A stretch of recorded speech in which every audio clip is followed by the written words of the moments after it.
Okay. Hello everyone. My name is Hida Lajmi and today the film that I'm gonna talk about is Big Shot's funeral.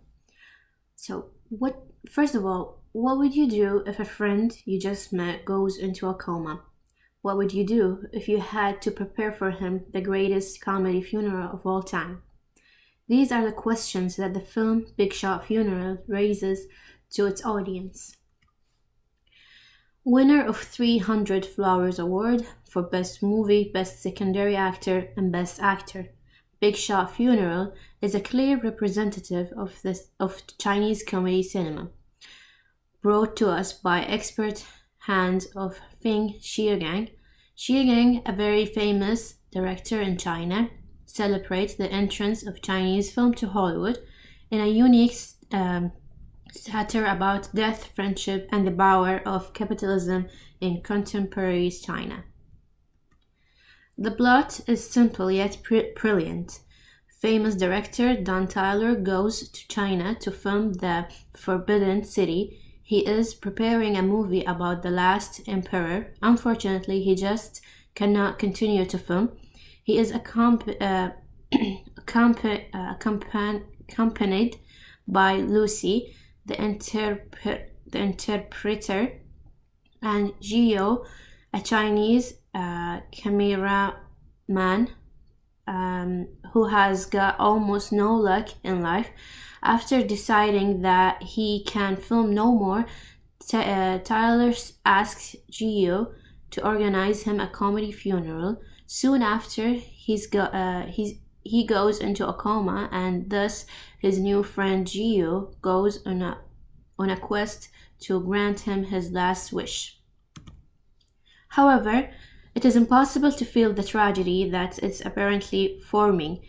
Everything in the movie is a part of laughter, from the reference to old Hollywood classics such as Bertolucci's The Last Emperor to the mockery of death rituals and commercialization. The film is soon turned into a carnival of capitalism filled with famous companies and faces. The cast is composed by three main actors who rapidly gained the public's sympathy. In the leading role, we have Ji Yu, one of the most famous actors in contemporary Chinese comedy. Rosamund Kwan, with more than fourth film in her long career, and Donald Sutherland, one of the most famous Canadian actors, currently remembered for his role in The Hunger Game. This fantastic triad will bring us through a comedy of making money can take men. The movie's plot is divided into two main themes.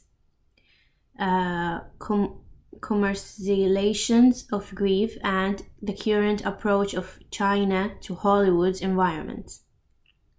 The analysis begins with the commercialization of grief, despite by the way in which people are constantly trying to buy the right to have a major role in Tyler's death festival.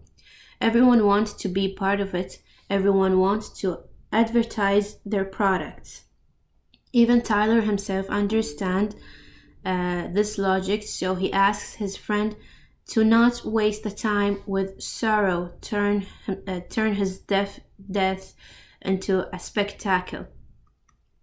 Based on the greatest opportunity business, that was the death of Akira Kurosawa, Xiaogang presents the greatest funeral of all time.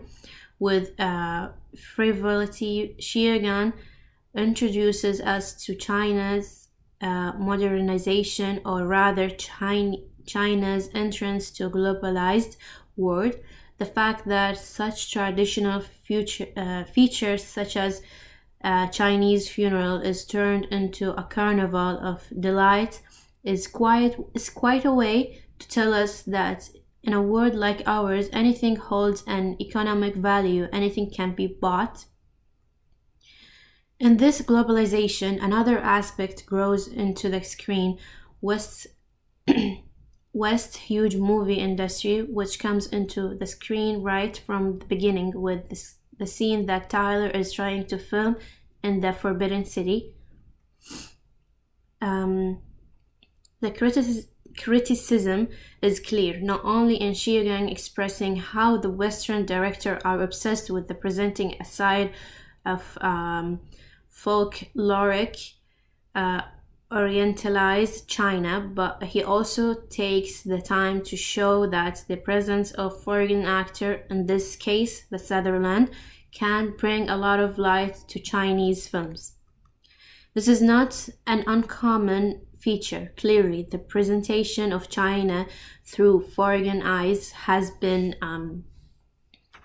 present in many films. Perhaps the most recent was Lucy, starring Scarlett Johansson. In this film, we see partial vision of China. Fortunately, as time goes on, the China presented in film is drifting away from the legendary and ancient China and is turning into contemporary globalized country closer to its own reality. In conclusion, there are many things that we discuss about this film, from the straight plot to the choosing of the scenery. However, I would say that what remains clear is the intention of the director to show a side modern society that we have to fear. Its capacity to turn even the most solemn things into purchasable product. In short, I would say that the film is a satire which is criticizes the film industry worldwide and globalization as a whole. Big Shot's Funeral is a mirror that portrays the awful side of commercial world.